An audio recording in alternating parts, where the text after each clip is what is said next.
Today, it's midnight, and the kitties are creepy. This is CheckPoint.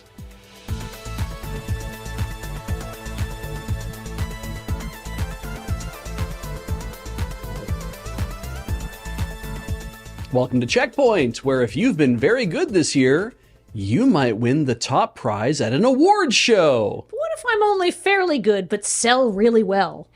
You can still win Best Action Game.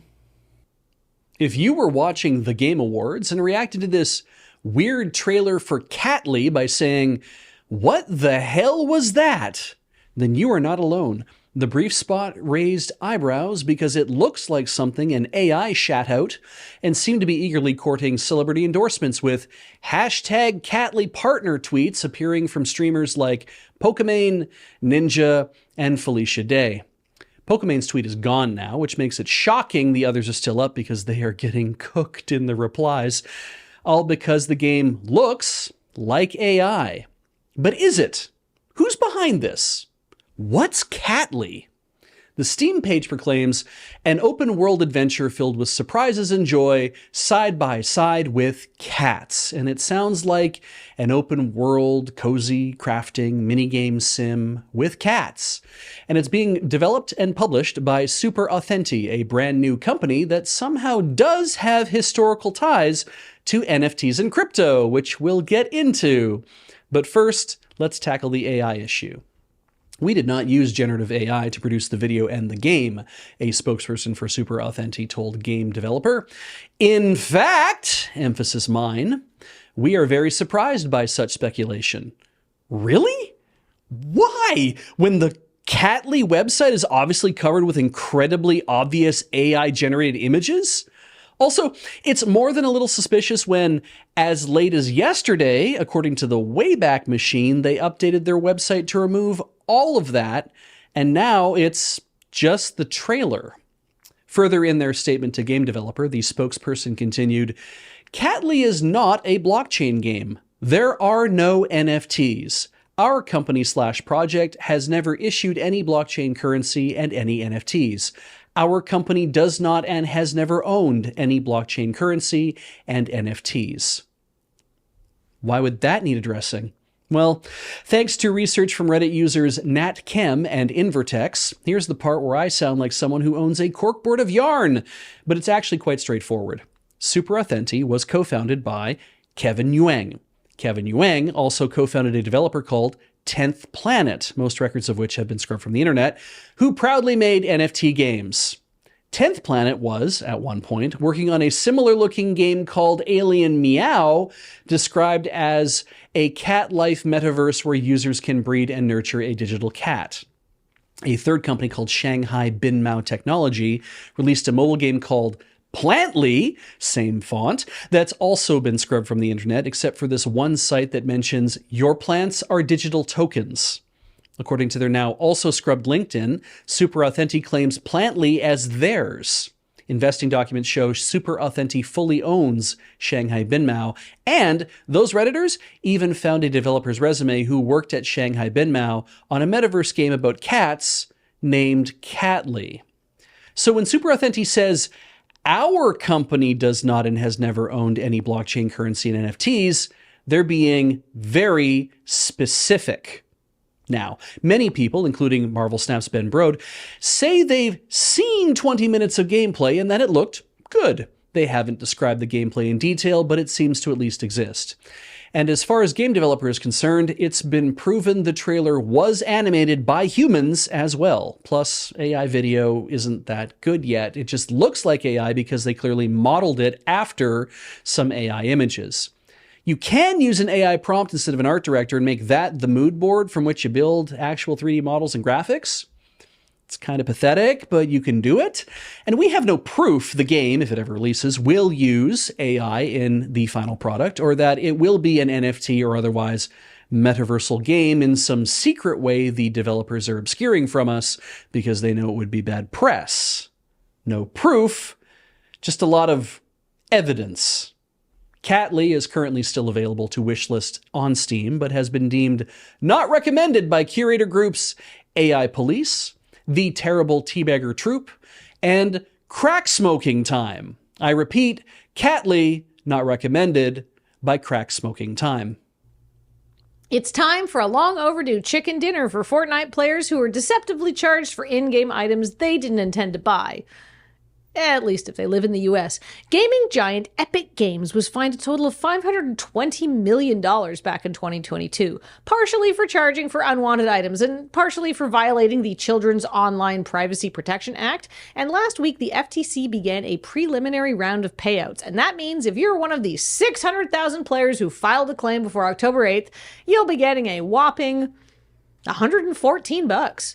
So what's that? You play Fortnite and you also want a present from Epic Claus's big red piñata of loot? Good news, at time of recording, the FTC is still accepting claims. And here's the catches. First, you gotta live in the US. You gotta be 18 years or older.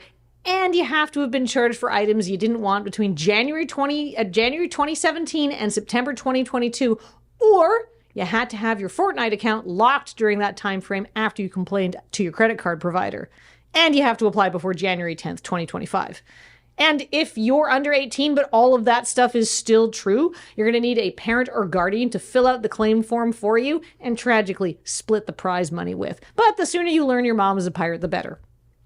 Since all this went down, Epic Games has changed its design to better protect the identities of children playing their games and improve the readability and the intuitiveness of the Fortnite store. So now when you pay for Snoop's DOGG bundle, including the Snoop Walk emote and the Low Rider Bike Glider, it's on purpose, because you have impeccable taste. Also, did you know the FTC has a blog and some of their articles have comment sections? Wild. Marvel Rivals is unveiling a new gameplay mode that seems a little inky.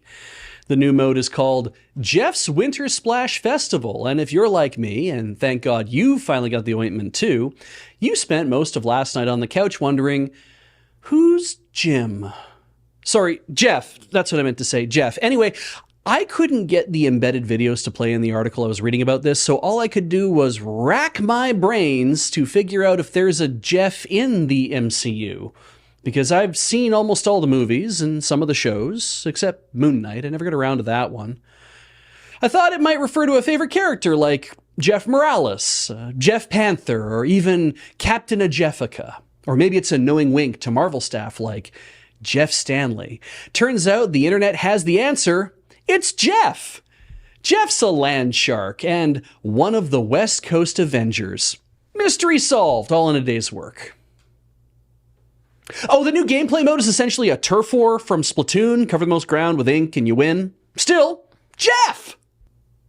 Game of the Year nominee and top 5 reasons surges, and probably also your phone is low on batteries right now and you should probably go plug it in. Balatro has received an 18+ rating from Europe's PEGI, and developer Local Thunk's response was so funny that it could have been a CheckPoint submission all on its own. To quote, "Since PEGI gave us an 18+ rating for having evil playing cards, maybe I should add microtransactions and loot boxes and real gambling to lower that rating to 3+, like EA Sports FC. Boom, roasted. Balatro, if you're not familiar, is a roguelike game with a required minimum score to advance from one level to the next. The game is played with sort of regular playing cards, and points are accrued with poker hands. Kinda. But the substance of the game is figuring out what combination of special multiplayers and abilities will lead to victory, none of which are remotely connected to actual poker. Balatro is a math game, but PEGI assigned it the rating because it features prominent gambling imagery, and they fear it could teach younger players to dabble in real-world poker. Now, that's a good question. Would that happen? Since everybody's sort of familiar with this, do you think Local Thunk would ever consider setting up real gambling in Balatro at some point? No!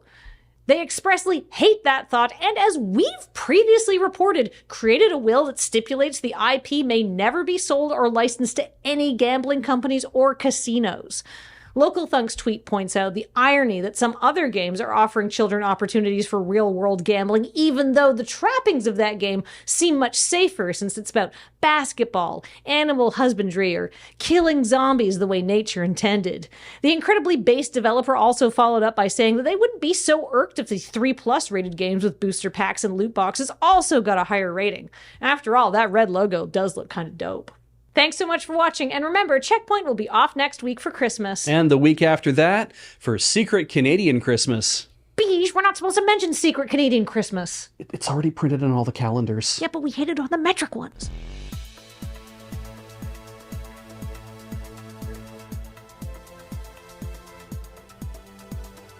Coming up, Tekken's producer wants to use Namco's Shadow Labyrinth to finally introduce Pac-Man to the Tekken world, something he's been trying to do for years. One wonders how the notoriously serious setting could handle it.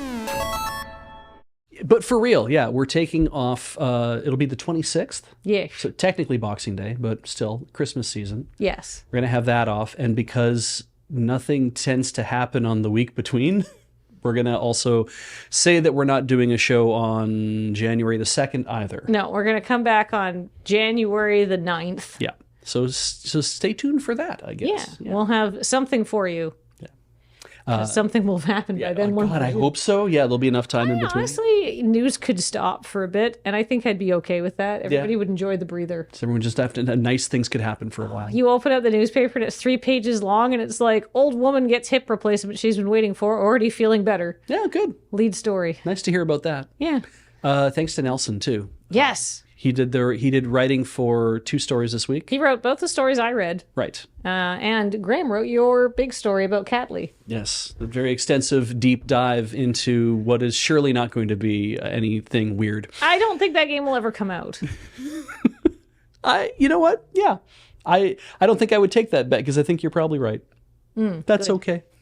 Good. Hey, if you want to support the channel, also, you're all watching this on LRRVG on the YouTube, and you can become a member there, and your names of the people who have become members of that channel are going to come up soon after we're done here, but you can also support us on Patreon, and also on the store.loadingreadyrun.com and patreon.com/loadingreadyrun, and that's all we have to say, I bet. Yeah. Yeah. I'm wearing my most festive colored shirt. I mean, it is red and green. Yeah, you got the red and greens. It's good. Happy holidays, everybody, to whatever you celebrate, and even if you don't. Also, remember that just because you're related to someone doesn't mean you have to put up with them treating you like garbage. Correct. You don't have to like people. Yeah. We're just glad you like us. Yeah. Bye.